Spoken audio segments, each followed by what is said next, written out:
Je m'appelle Stéphanie Fogg, ceux qui ne me connaissent pas déjà.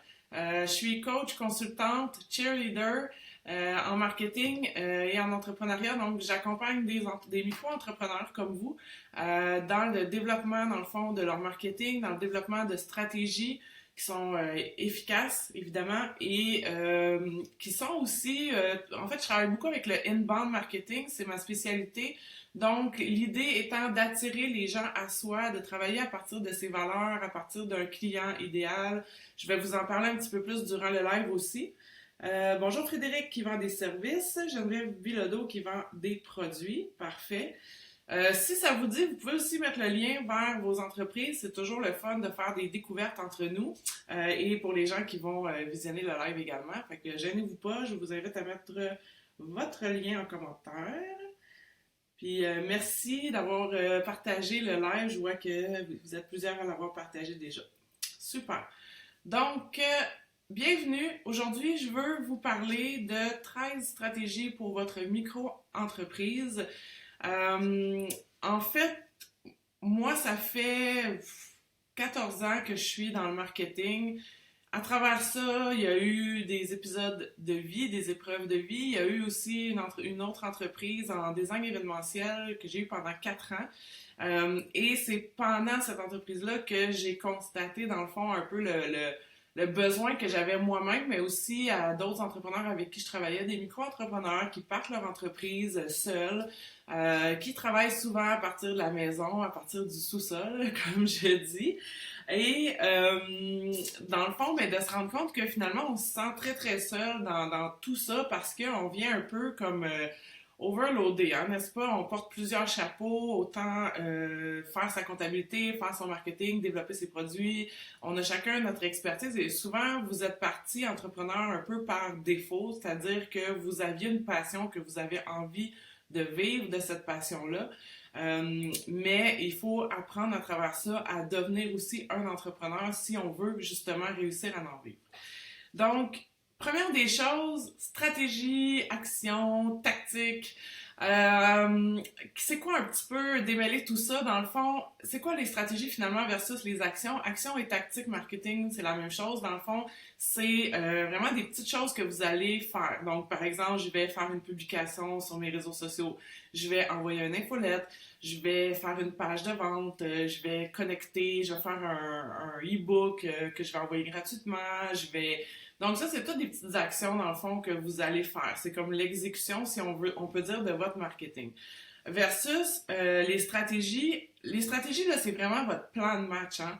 C'est vraiment, dans le fond, ce qui va définir où vous allez. C'est ce qui va définir finalement la cohérence entre toutes ces petites actions-là. Parce que faire des petites actions, c'est bien fun, mais ça donne pas grand-chose s'il n'y a pas de stratégie en arrière. Parce que dans le fond, l'objectif, c'est de faire travailler toutes vos actions vers un même but. Puis, ben, il faut aussi savoir c'est quoi ce but-là, que ça soit assez précis et assez ambitieux aussi pour que, dans le fond, ça fasse avancer votre entreprise et la fasse grossir.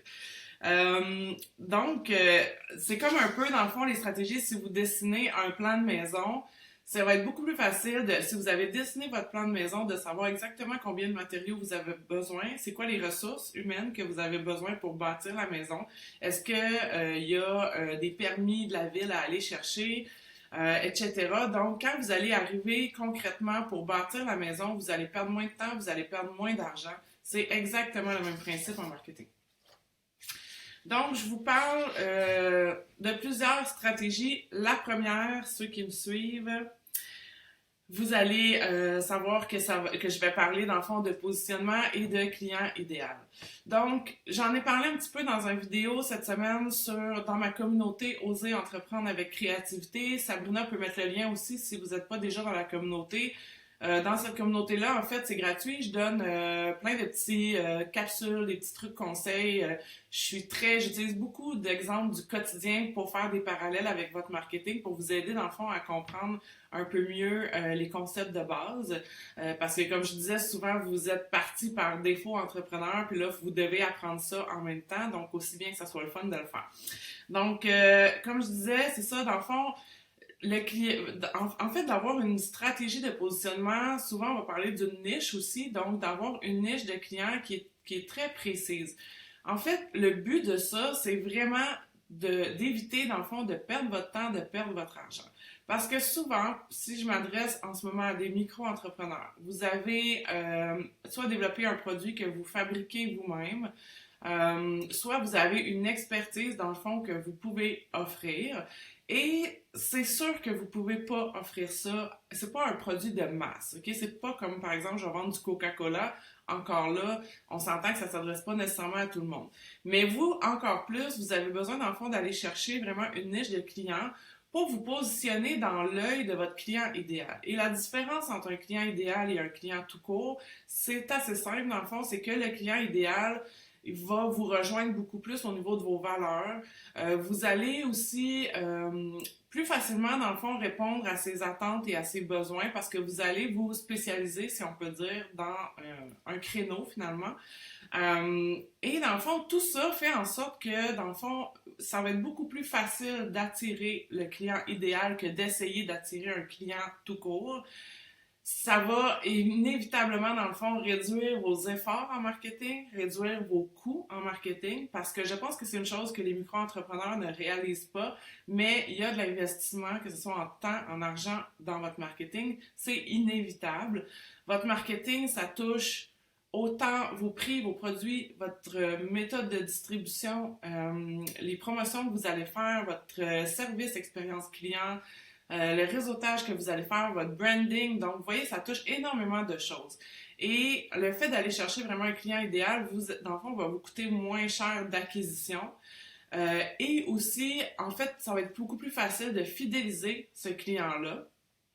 Et dans le fond, ben, on le dit souvent, hein, vous avez peut-être déjà entendu ça, ça coûte beaucoup moins cher, en fait, de revendre à un client qu'on a déjà que d'essayer d'aller chercher un nouveau client. Donc, vous allez vous créer, finalement, comme une communauté autour de vous, de gens qui ont les mêmes valeurs que vous et qui sont intéressés grandement par ce que vous offrez.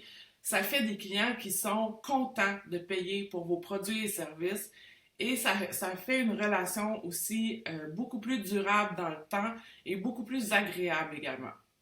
Donc, c'est un sujet assez vaste. Évidemment, il y a plein de façons d'aller chercher ce client-là. Premièrement, il faut le définir. C'est vraiment la clé. Bien définir son client cible. Il faut essayer aussi, dans le fond, de comprendre vraiment c'est quoi son mode de vie, c'est quoi ses frustrations au quotidien. Je dis souvent, essayez de penser c'est quel genre de personne. T'sais, le client avec qui vous voulez travailler, c'est quel genre de personne.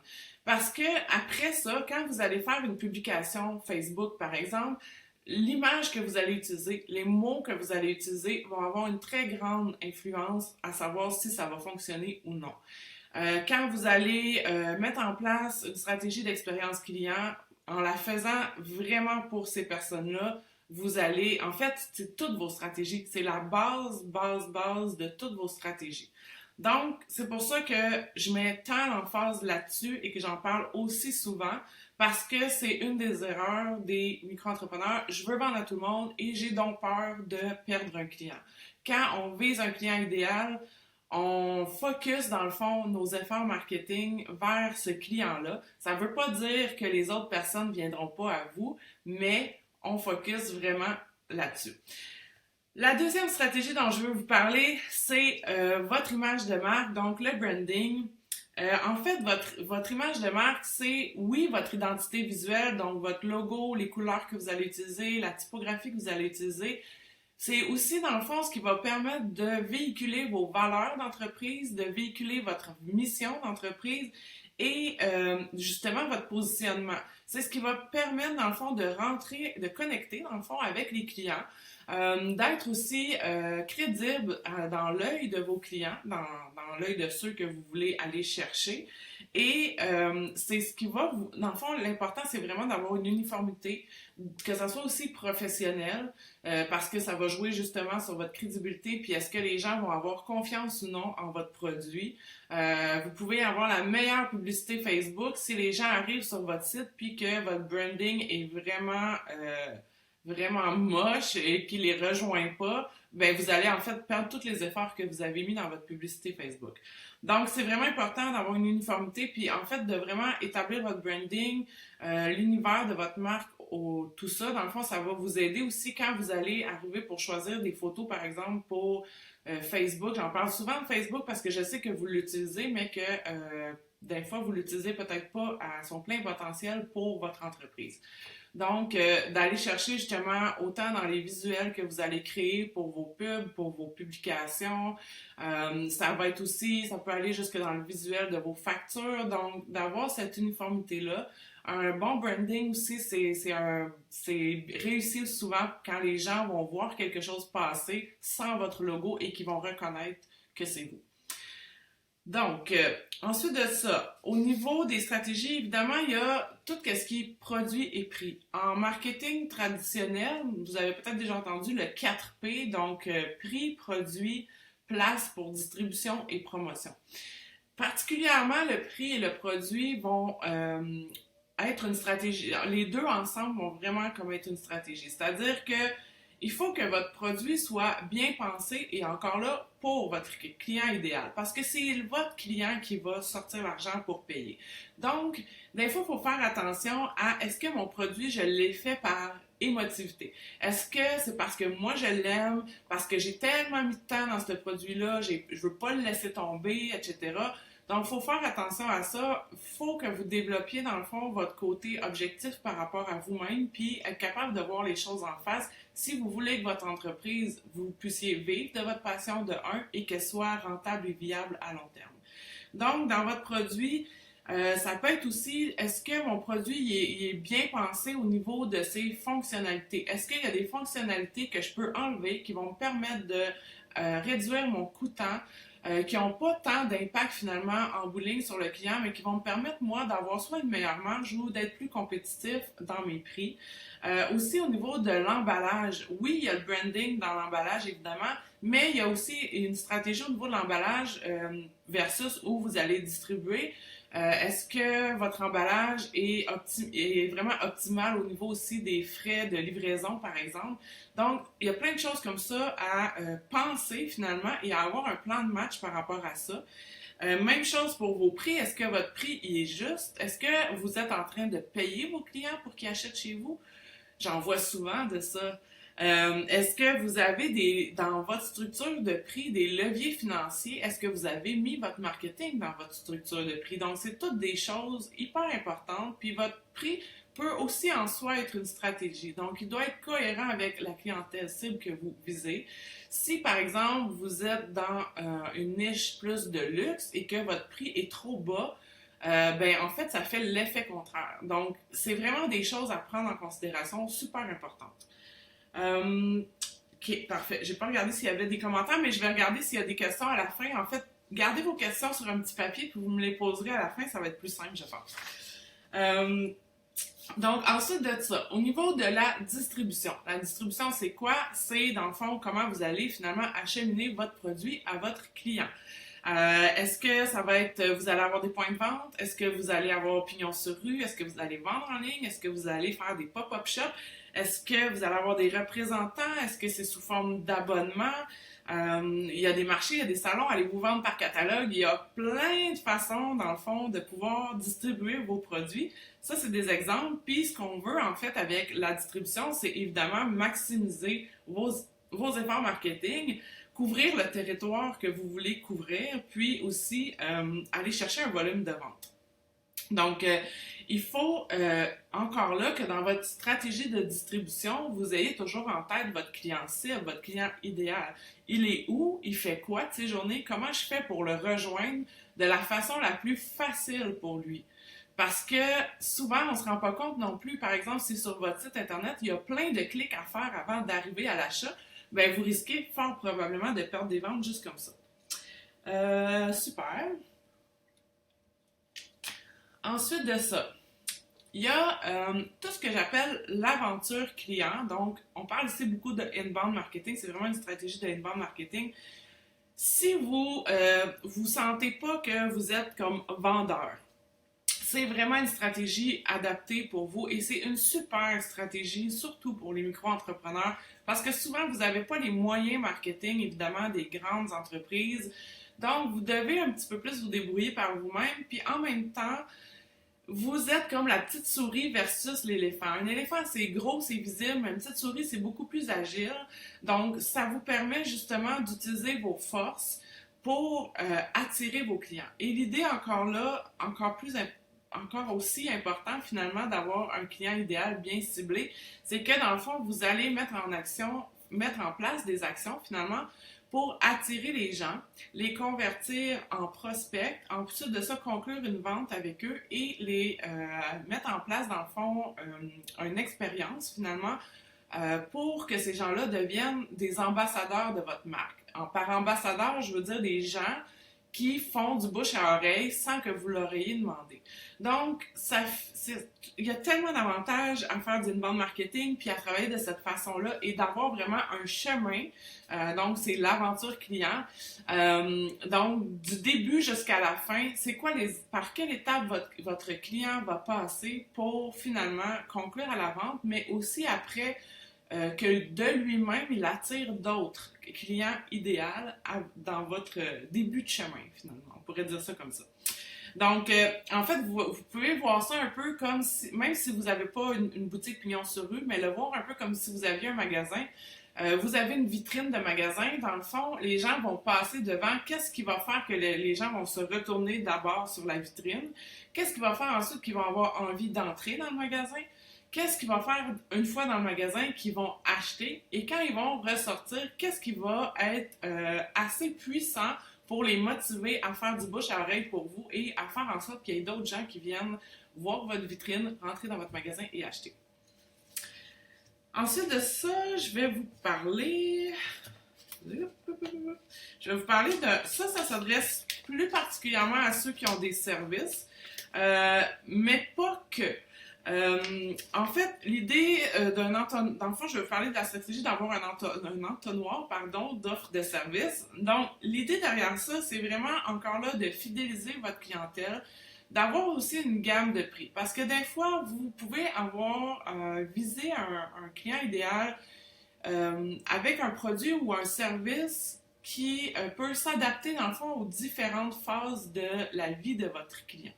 Donc, si par exemple, je prends mon exemple, j'accompagne des entrepreneurs qui souvent vont arriver avec moi en démarrage, mais je les accompagne sur le long terme. Donc, j'ai des entrepreneurs que j'accompagne, supposons, depuis 1 an, évidemment qui ne sont pas au même niveau qu'il y a 1 an. Donc, j'ai des offres qui vont convenir plus à mes clients, si on veut, en démarrage, et je vais avoir des offres qui vont pouvoir évoluer dans le temps avec eux, donc pour supporter leur croissance, par exemple. Ça pourrait être la même chose pour quelqu'un qui est en comptabilité puis qui s'adresse à des petits entrepreneurs aussi. Donc, il pourrait avoir une offre de départ qui va aider le client un peu pour un montant peut-être moindre que de faire sa comptabilité au complet. Donc, ça pourrait être par exemple une petite formation que l'entrepreneur, donc c'est comme moins cher finalement, mais il va quand même répondre à son besoin en partie et au fur et à mesure que cet entrepreneur-là va évoluer, bien, peut-être que ses besoins en comptabilité aussi vont évoluer. Donc, c'est vraiment dans le fond d'amener les gens avec vous finalement au fil du temps, mais ça doit bien être bâti et souvent on va essayer d'intégrer aussi un revenu passif là-dedans. Dans le fond, pour maximiser vos efforts marketing, pour aussi que vous puissiez continuer de faire ce que vous aimez. Parce que c'est un petit peu le danger des fois quand on est entrepreneur créatif, on est tellement passionné, puis à un moment donné, ce qui vient lourd, je pense, en tout cas, ce qui peut devenir lourd peut-être avec le marketing, l'administration, la gestion de son entreprise, c'est d'avoir l'impression de faire que ça et de ne plus être dans sa passion. Donc, il y a plein de façons, en fait, de choses que vous pouvez mettre en place pour éviter ça, puis garder cette flamme-là vivante le plus longtemps, en fait, toujours, idéalement, n'est-ce pas? Donc, voilà, pour l'entonnoir de vente. Ensuite de ça, vente, promotion, on s'en sort pas vraiment.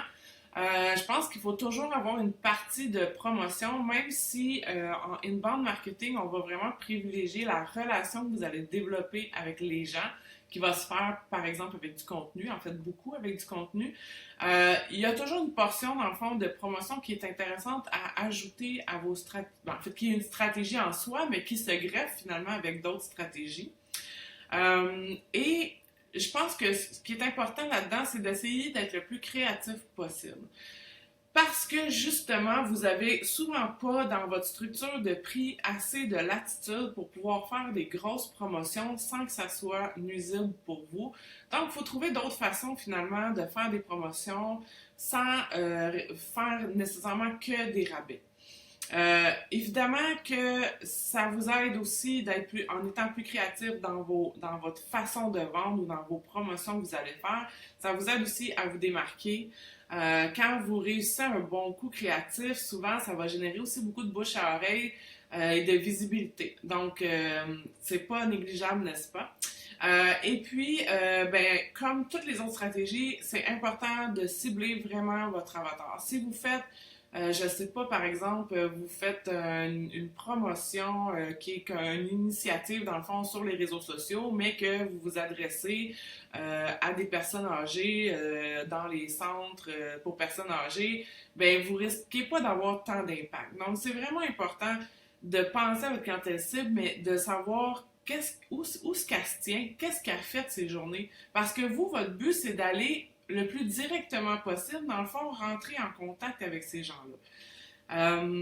Fait dans le fond, au niveau vraiment de l'idée, en fait, aussi de faire du marketing plus créatif, c'est de faire plus avec moins. Donc, d'avoir moins d'investissement monétaire. Des fois, c'est sûr qu'on remplace l'investissement monétaire par l'investissement en temps, mais encore là, c'est une formule qui s'adapte super bien aux micro-entrepreneurs parce que c'est une formule qui peut évoluer avec vous. Donc, au début, ça se peut que vous ayez plus de temps, par exemple, à mettre parce que vous ne pouvez pas vous permettre de déléguer telle chose, mais avec le temps, il y a des petites choses que vous pouvez venir qu'à déléguer, puis en les ayant fait vous-même avant, c'est beaucoup plus facile de trouver la personne idéale pour le faire. Ensuite de ça, j'avais aussi au niveau de l'expérience client. L'expérience client, c'est beaucoup plus dans le fond que juste du service à la clientèle. C'est sûr que vous pouvez faire du service à la clientèle, mais c'est pas ça qui va vous démarquer tant que ça. Donc, ce qu'on veut encore là avec l'expérience client, de bâtir vraiment une stratégie autour de ça. Donc, qu'est-ce que ça veut dire concrètement?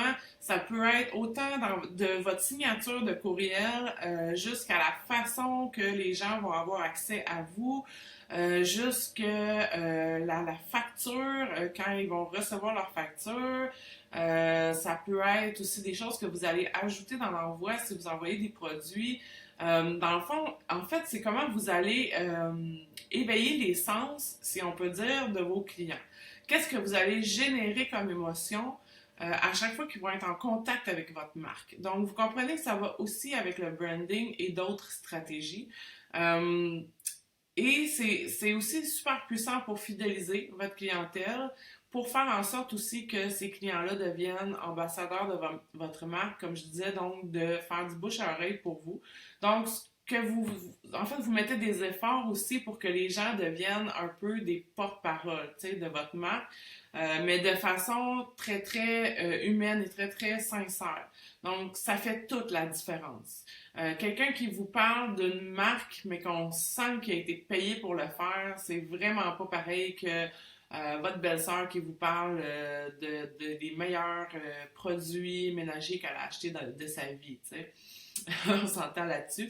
Fait que dans le fond, l'idée, c'est vraiment d'essayer d'aller jouer sur les sens, dans les petites attentions aussi, des choses que vous faites pas comme les autres. Par exemple, j'ai sorti quelques exemples. En fait, il y a le coin des coureurs où il y a un tapis roulant. Donc, vous pouvez essayer les souliers sur le tapis roulant.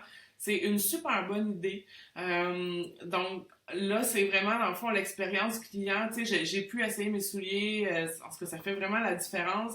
Si on pense, par exemple, à Chocolat Favori, avec toute l'expérience en boutique qu'ils ont réussi à développer, même principe avec David City, par exemple, où vous pouvez aller et goûter, dans le fond, directement.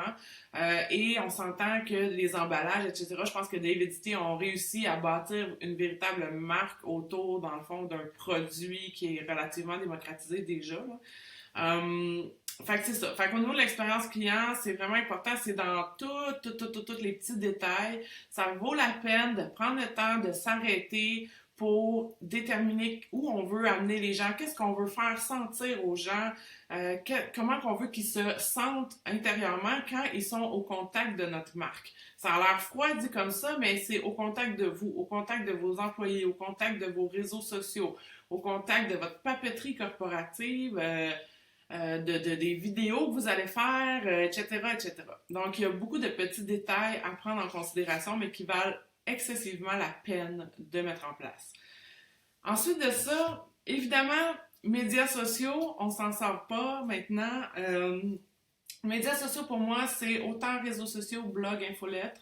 Donc, c'est sûr que l'objectif de ça, c'est d'aller chercher de la visibilité beaucoup, dans le fond, de faire connaître vos produits, de pouvoir aussi débuter une relation avec les clients. Ça va être une des stratégies, dans les premières stratégies du chemin de l'aventure client, finalement, ce qui correspond un peu à votre vitrine de boutique, comme je disais tantôt.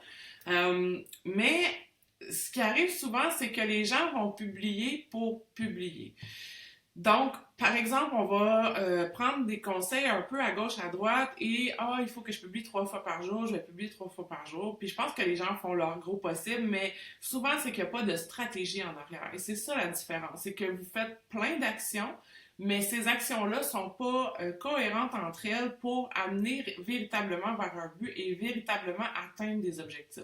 Donc, c'est plate quand on se rend compte qu'on met 1 heure, 2 heures par semaine sur ces réseaux sociaux puis qu'il n'y a pas de résultat. Mais souvent, il n'y a pas de résultat parce qu'il n'y a pas de stratégie en arrière. Donc, ça vous prend ce que j'appelle un GPS. Donc, G pour goal, P pour positionnement et S pour stratégie. Donc, encore là, votre positionnement est excessivement important dans votre stratégie de médias sociaux. C'est ce qui va faire toute la différence parce que c'est ce qui va faire que vous allez vous adresser de la bonne façon, que vous allez utiliser des messages autant visuels, vidéo, en texte, etc., qui vont vraiment parler à votre client idéal et quand il se sent vraiment interpellé, c'est là que vous allez réussir à créer de l'engagement sur vos réseaux sociaux et que vous allez aussi avoir plus de vues sur votre blog, etc. Donc, ce qu'on veut, c'est vraiment créer de l'engagement. Donc, vous pouvez continuer à juste publier des publications sans trop savoir pourquoi vous le faites, en espérant qu'il arrive quelque chose, ou vous pouvez vraiment mettre en place une réelle stratégie qui va être totalement cohérente et alignée vers votre avatar, donc votre client idéal. Ensuite de ça, référencement. Je pense qu'il n'y a pas tant besoin de parler du principe du référencement. Je pense que vous comprenez le principe. Sur mon blog, il y a aussi un article qui s'appelle SEO et bodybuilding, où je vulgarise un peu plus dans le fond à quoi ça sert le référencement. En même temps, c'est une des stratégies, je trouve, qui fait paniquer le plus les micro-entrepreneurs. En fait, ce qu'il faut comprendre, c'est que dans le fond, si vous vous positionnez dans une niche de clients, si vous ciblez vraiment votre client idéal, le référencement est un peu pas, je dirais pas accessoire, c'est toujours important d'en avoir évidemment, mais ça devient pas la stratégie nécessairement principale parce que vous allez atteindre votre clientèle autrement. Et pourquoi je dis ça? Parce que si vous êtes une multinationale, vous avez les moyens d'investir dans une stratégie de référencement et je vais dire d'espérer sortir en premier sur Google parce qu'il y a personne qui peut jamais vous promettre de le faire, premièrement. Et il y a des stratégies de référencement naturel et il y a des stratégies de référencement payantes. Moi, c'est sûr que en étant spécialisée en inbound marketing, je vais privilégier et je trouve que le naturel est beaucoup plus efficace à moyen et long terme. Donc, ce qu'on veut aussi, c'est bâtir une entreprise. Hein? On ne veut pas juste passer notre temps à aller chercher des nouveaux clients. On veut pouvoir fidéliser ces clients-là, puis à un moment donné, être capable de réduire nos coûts marketing pour augmenter, dans le fond, notre profit. Donc, fait que c'est sûr que je ne passerai pas en long, en large le référencement. Je pense que vous comprenez le principe. Il y a plein d'actions qu'on peut mettre en place. Mais je pense que l'important, dans le fond, c'est quand même d'avoir une stratégie de savoir est-ce que, pour moi, ça vaut la peine d'aller vers du référencement payant ou non, versus ma clientèle idéale, versus mes objectifs, ma vision, ma mission, etc. Une autre stratégie aussi, un peu négligée, je dirais, par les micro-entrepreneurs, probablement des fois par peur, par gêne ou par manque de temps. J'avoue que je parle du réseautage. J'avoue que le réseautage, c'est pas toujours évident quand, moi la première, quand on est maman, entrepreneur, souvent le réseautage va être des 5 à 7. C'est pas toujours évident quand on a des enfants. Donc, ou des déjeuners à 7 heures le matin. Tu sais, moi, je pourrais comme jamais faire ça. Je suis toute seule avec mes enfants jusqu'à 8h30, là, c'est comme impossible. Fait que c'est sûr que c'est plus difficile, mais il y a quand même des alternatives super intéressantes au réseautage. Puis le réseautage, c'est pas juste non plus en personne. En fait, l'idée, c'est de développer un réseau de contacts vraiment autour de vous pour développer comme une tribu, finalement, de gens qui vous apprécient et qui connaissent ce que vous faites et qui vont être en mesure de vous référer à un moment donné. C'est sûr que vous pouvez pas, c'est pas une action nécessairement que vous allez aller une fois dans un réseautage, pardon, et que le lendemain vous allez avoir plein de ventes. Hein. C'est comme beaucoup de stratégies, des choses qu'on met en place maintenant, qu'on maintient dans une période de temps donné et que les résultats, dans le fond, viennent de façon progressive aussi. L'important quand vous faites du réseautage, je pense que c'est vraiment d'attirer l'attention des gens, évidemment. Vous avez quelques secondes pour faire bonne impression, quelques secondes pour être capable d'expliquer ce que vous faites dans la vie. Essayez de vous pratiquer, dans le fond, à un peu, justement, vous présenter en 30 secondes. Vous pouvez faire l'exercice devant le miroir. Et au niveau des événements, ça peut être au niveau des événements auxquels vous participez. Il y a évidemment tout ce qui est commandite aussi. Ça, c'est comme un autre sujet. Ben, en fait, ça fait partie des événements, mais il y a beaucoup de stock autour de ça. Dans le fond, les événements, ça peut être aussi une stratégie que vous utilisez, dans le fond, dans votre marketing de produire finalement des événements. Il y a une multitude de choses qui peuvent être faites encore là. Si je prends un exemple, vous connaissez peut-être les boutiques Mère-Hélène. Les boutiques Mère-Hélène, chaque année, organisent un événement qui s'appelle EcoGlam.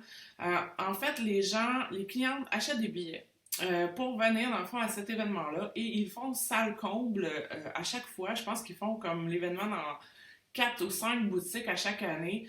En fait, ils invitent des futures mamans. Je pense que c'est une centaine de futures mamans. Il y a des défilés de lingerie de maternité, de plein d'affaires. Il y a des représentants, dans le fond, de marques qui tiennent en boutique qui sont sur place. Ils offrent à boire, à manger, ils offrent des cadeaux, etc. Donc, ils ont vraiment réussi à utiliser ça et ils offrent des rabais sur place. Donc, ils boostent énormément leur chiffre d'affaires dans ces événements-là pour y avoir participé en tant que fournisseur. Mais c'est vraiment cool. Puis, tu sais, les gens se garochent pour acheter les billets pour ça. Fait que c'est sûr que c'est comme n'importe quoi. Et probablement que la première fois qu'ils ont fait l'événement, c'était pas aussi populaire que maintenant, après peut-être 4 ou 5 éditions. Je sais plus à combien ils sont rendus. Donc, fait que ça peut être une des stratégies, dans le fond, que vous utilisez, vous, pour aller chercher de la visibilité, augmenter vos ventes. Des fois, ça peut être de faire un événement pour aller booster, finalement, quand vous êtes proche d'atteindre des objectifs, puis il vous en manque un peu, ça pourrait être une stratégie. Les événements, ça s'organise quand même assez d'avance, dépendamment de ce que vous faites, évidemment. Ensuite de ça, au niveau de la visibilité, crédibilité, stratégie de visibilité, excessivement important. Vous ne pouvez pas vous en passer. Je pense qu'il faut aussi essayer de travailler sur vous dans cette stratégie-là, de passer par-dessus des peurs que vous avez peut-être de vous montrer. Mais les gens veulent connecter avec des gens. Les gens veulent pas juste connecter avec une marque. Vous allez voir la différence si vous commencez à être un petit peu plus présent en tant qu'humain. C'est là que vous allez pouvoir développer une relation aussi avec les gens. Dans le fond, la stratégie de visibilité, de crédibilité, ça s'imbrique dans toutes les autres stratégies. C'est-à-dire que j'ai beau avoir mis en place des objectifs et une stratégie pour être plus visible, mais si mon branding est comme bof, je risque dans le fond de juste de ne pas atteindre mes objectifs dans le sens que les gens vont manquer peut-être de confiance en vous. Il y a plein de façons aussi de faire pour aller chercher de la crédibilité, dépendamment si vous offrez des produits ou des services. Évidemment, on parle plus d'influenceurs depuis 2-3 ans qu'on pouvait en parler avant. Je pense que l'important, surtout, c'est vraiment la constance, la pertinence. Parce que la visibilité, oui, ça peut aller chercher par vos médias sociaux, mais il y a plein d'autres façons. Il y a plein de petits trucs et astuces aussi que vous pouvez mettre en place. Je vais souvent parler aussi de personal branding. Donc, si vous vendez votre expertise, c'est d'autant plus important parce que c'est vraiment ça qui va faire toute la différence finalement à savoir si un client va être prêt à sortir son argent pour vos services ou non. Donc, il faut avoir encore là comment on peut mettre plusieurs actions ensemble pour atteindre l'objectif ultime. Enfin, la dernière des 13 stratégies que je voulais vous parler aujourd'hui, c'est la stratégie de publicité Facebook ou stratégie web. En fait, c'est...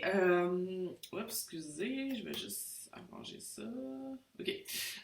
Donc, la stratégie, et je mets l'accent sur stratégie de publicité Facebook parce que faire une publicité Facebook, presque tout le monde est capable de le faire. Il suffit d'apprendre à utiliser le module de gestionnaire de publicité. On peut mettre une photo, un texte, un budget par jour et hop, on lance la publicité. Ça, c'est pas vraiment compliqué à faire. Ce qui est plus complexe à faire, puis en fait, parce que j'imagine que si vous faites une publicité Facebook, c'est que vous voulez des résultats, n'est-ce pas? Le problème, c'est que si vous faites juste lancer une publicité sans avoir travaillé la stratégie en amont et après la publicité, les résultats, c'est un coup, c'est de l'espoir. Hein? Peut-être qu'il va en avoir, peut-être pas qu'il n'y en aura pas. Fait que dans le fond, il faut vraiment que autant vous soyez pertinent dans votre message que vous allez mettre dans votre publicité et oui, ça s'adresse encore à votre client idéal. Donc, vous comprenez maintenant l'importance de bien connaître votre client idéal parce que les mots que vous allez choisir sur votre publicité, l'image que vous allez choisir sur votre publicité est en fonction de ce client-là. Et c'est ça qui va faire, entre autres, la différence entre si ça fonctionne ou pas une action marketing ou une stratégie marketing. Donc, puis il faut que ça soit comme aussi super simple. Tu sais, on dit souvent kiss, keep it simple and stupid. C'est le même principe dans le fond. Si vous faites une publicité Facebook et que vous amenez les gens dans un processus d'achat qui est hyper compliqué, vous allez totalement perdre des gens, vous allez perdre des ventes. Donc, il faut avoir pensé à ça avant de lancer sa publicité. Il faut penser à votre processus d'achat, c'est super important. C'est quoi les étapes? Il faut que vous ayez, dans le fond, une idée globale des étapes que les gens vont faire dans votre marketing, dans le processus d'achat et après. Donc, parce que c'est ça qui fait la différence à long terme si votre entreprise est rentable puis est viable. Il faut que vos actions, le temps que vous allez investir dans vos actions ou l'argent que vous allez investir dans votre publicité Facebook, il faut qu'il y ait un retour sur investissement. Il faut être en mesure aussi d'apprendre à calculer ça. Donc, c'est-à-dire que si j'investis 10$ dans ma publicité Facebook, ou mettons, on va dire 100$ dans ma publicité Facebook et que j'ai eu juste 10 clics et que là-dessus, il y a une personne qui a fait un achat à 15$, vous êtes vraiment perdant. Là. On s'entend, je mets des chiffres exagérés juste pour que vous compreniez, mais c'est super important dans le fond. Fait il faut, votre marketing, toutes vos actions dans une stratégie, c'est tous des petits maillons d'une chaîne qui doivent être ensemble. Si vous enlevez un maillon à votre chaîne de vélo, ça marche pas. Si votre chaîne de vélo est pas bien lubrifiée, ça marche pas. Ça avance tout croche. C'est la même affaire dans votre entreprise. Ça vous prend un plan de match. Il faut que vous sachiez exactement pourquoi vous faites chacune des actions et que vous soyez en mesure aussi d'apprendre à justement savoir est-ce que ça vaut la peine finalement que je le fasse. Il y a de l'essai-erreur, on se plante des fois, puis oui, des fois, on n'investit pas de la bonne façon, mais l'important, c'est de ne pas faire la même erreur 2 fois. Et quand vous prenez pas le temps de mettre en place une stratégie ou que vous prenez pas le temps d'apprendre à suivre vos stratégies puis à un minimum analyser votre marketing, l'idée c'est pas de devenir un grand marketeur, on veut que vous restiez dans votre passion et on veut que vous puissiez en vivre. Mais pour ça, vous devez aussi apprendre à mettre le chapeau d'entrepreneur et être capable de finalement gérer votre marketing stratégiquement. Voilà. Je vais prendre des questions s'il y a des gens qui ont des questions. Puis, dans le fond, je vais vous parler après des classes stratégiques qu'on lance pour l'été. Donc, je ne sais pas s'il y a des gens qui avaient des questions. Là, je vais aller voir... Je vois quelques petites questions. Merci d'avoir vu vos liens, c'est cool. Euh, Donc, aussi, je vous invite, si il y a des gens, dans le fond, qui se sont joints à aller télécharger le e-book du live d'aujourd'hui. Parce que les 13 stratégies dont je vous ai parlé, ils sont dans le e-book. Donc, si vous n'avez pas eu le temps de prendre toutes les notes, et vous pourrez les voir. Vous pouvez aussi revoir le live sur le fil de ma page Facebook. Il va rester là, le replay. Donc, je ne sais pas, est-ce qu'il y a des gens qui avaient des questions sur peut-être une des stratégies que j'ai parlé? Donc, je vais attendre. En attendant, dans le fond, je vais vous parler des classes. En fait, moi, dans le fond, mon but dans la vie, c'est de rendre le marketing accessible aux micro-entrepreneurs, aux entrepreneurs créatifs. Donc, que ce soit au niveau de l'accessibilité monétaire et au niveau, dans le fond, de l'accessibilité de la façon d'apprendre. Je suis très, très créative. J'ai un cerveau très, très droit, donc je comprends parfaitement les gens qui sont plus créatifs, comment ils ont besoin d'apprendre. Et j'ai décidé, en fond, de faire des classes stratégiques. Ça fait longtemps que je veux faire ces classes-là. Il y a eu tellement d'autres projets avant. La business, elle a comme explosé. Fait que là, on avait mis ça un petit peu de côté. On commence cet été. En fait, j'ai 13 classes. Donc, les 13 stratégies dont j'ai parlé vont avoir chacun une classe. Comment ça fonctionne? Ça dure 2h30. Vous êtes 4 ou 6 entrepreneurs maximum. C'est vraiment des petits groupes parce que mon objectif, c'est de pouvoir travailler avec vous sur vos stratégies.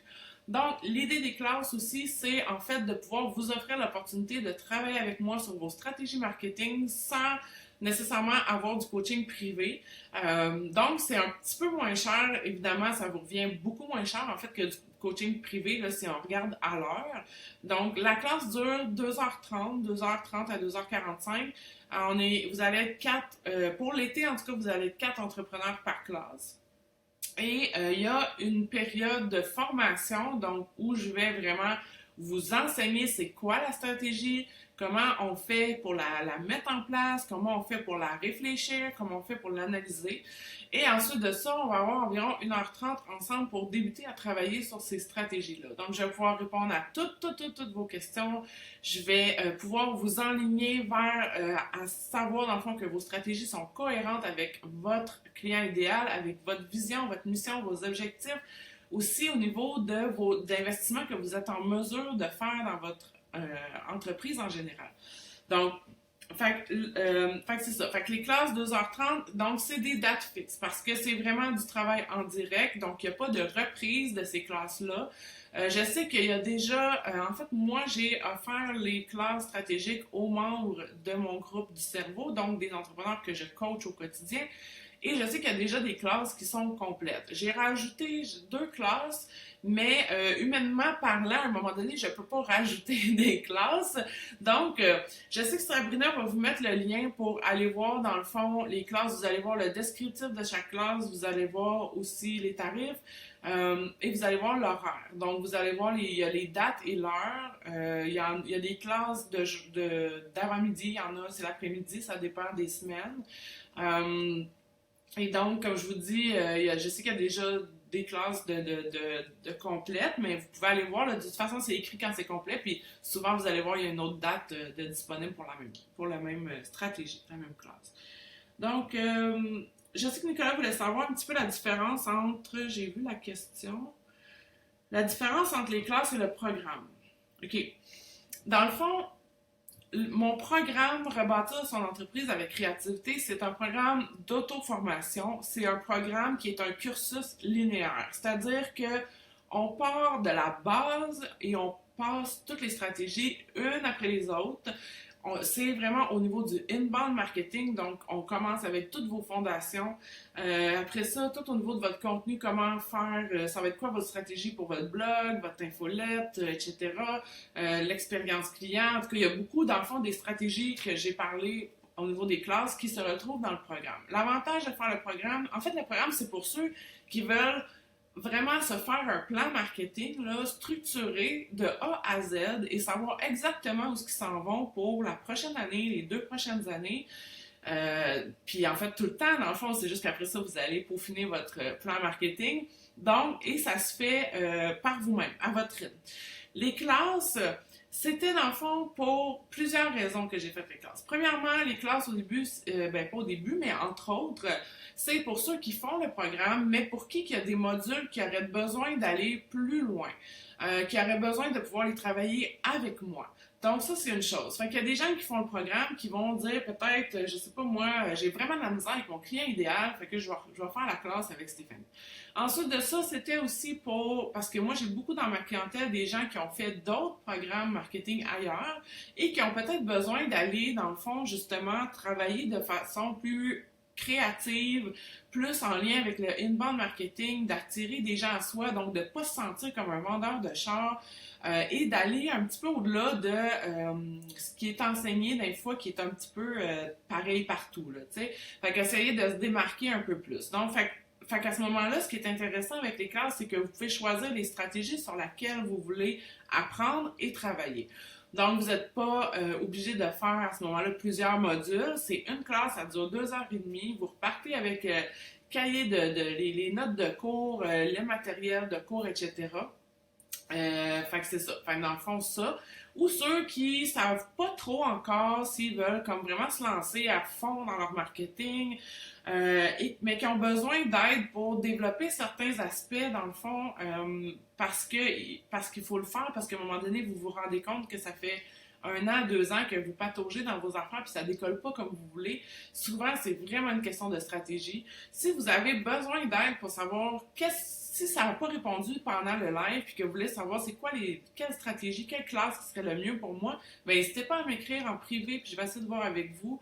Je l'ai fait dans le fond avec les membres du cerveau. On a regardé presque chacun quelle classe serait le mieux pour eux. Je vais regarder s'il y a d'autres questions. En fait, il y a un préalable pour les classes. C'est-à-dire que pour moi, c'est beaucoup trop important de bien cibler votre client idéal pour que vous... En fait, je veux pas, même pas vous avoir dans ma classe de Facebook. Maintenant, si vous connaissez pas bien votre client idéal, vous allez perdre votre temps. Carrément.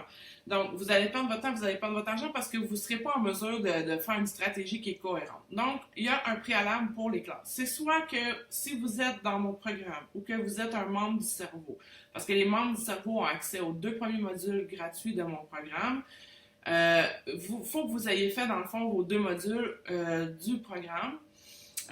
Ou que si on a travaillé en privé, cette partie-là, c'est correct aussi. Sinon, dans le fond, il faut que vous fassiez en premier la classe. En fait, vous faites le nombre de classes que vous voulez. Il faut en faire une, vous pouvez toutes les faire, il n'y a pas de problème. Mais il faut que vous fassiez la classe du client idéal et du positionnement en premier. Puis vous allez vraiment comme avoir une révélation, j'en suis convaincue pendant cette classe-là. Et après, peut-être même que vous allez dire, ben j'ai pas besoin de faire toutes les stratégies finalement. Donc, pour l'été, étant donné que il y a aussi des gens en vacances, que moi aussi je prends des vacances, donc c'est une toute petite session, donc je donne juste 7 des 13 classes à l'été. À l'automne, je vais donner toutes les classes. Après ça, il va y avoir dans le fond 2 à 3 sessions par année, dans le fond, des classes stratégiques. Les classes, etc. Voilà. Donc, puis en fait, ce que je voulais vous donner, dans le fond, je voulais vous donner un code promo. Sabrina va vous mettre le code promo. Le code promo, c'est live-cs-30, donc LIVE-CS-30. Ça va vous donner 30% de rabais, dans le fond, sur les classes stratégiques de la session d'été. Donc, ça vaut la peine si vous voulez comme tester, voir si vous aimez ça travailler avec moi. Inscrivez-vous à une classe, puis après, dans le fond, ben, tant qu'il va rester des places dans les classes de la session d'été, vous pourrez vous réinscrire avec ce code promo-là. Donc, je répète, le code promo, c'est live-cs-30. Ça vous donne 30% de rabais sur toutes les classes stratégiques de l'été. Je vous invite à aller voir, dans le fond, le lien que Sabrina a mis. Vous allez voir lesquels sont disponibles avec les dates et tout. Fait que c'est ça. Est-ce qu'il y avait-il des questions par rapport à des stratégies vraiment là, que j'ai parlé pendant mon live? Des choses peut-être qui n'étaient pas claires ou vous demandez peut-être quel genre de stratégie qui serait la mieux pour vous là, si vous vendez des produits ou des services?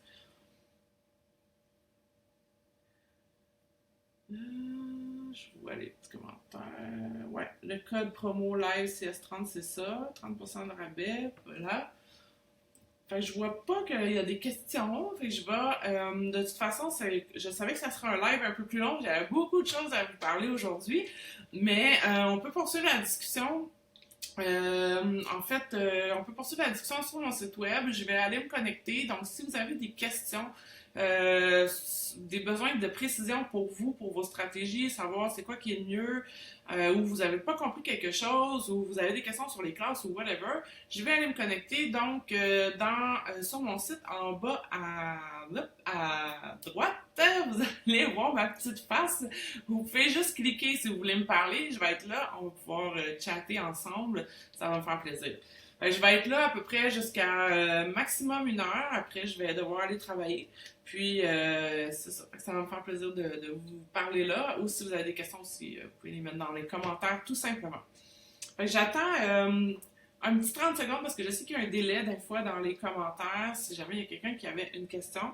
Sinon, je vous invite aussi à partager encore le live avec vos amis entrepreneurs à qui ça pourrait servir de un peu mieux comprendre pourquoi j'ai vraiment besoin d'une stratégie, à quoi ça me sert, puis dans le fond, ce qu'on veut vraiment, c'est d'éviter de perdre temps, argent, frustration, on va se le dire. Donc, voilà. Fait que je pense pas qu'il y a d'autres questions. Alors, je vous laisse là-dessus et je vous souhaite une super de belle fin de semaine, une longue fin de semaine de 3 jours. Fait que merci d'avoir été là avec moi pendant tout ce temps. À bientôt. Bye!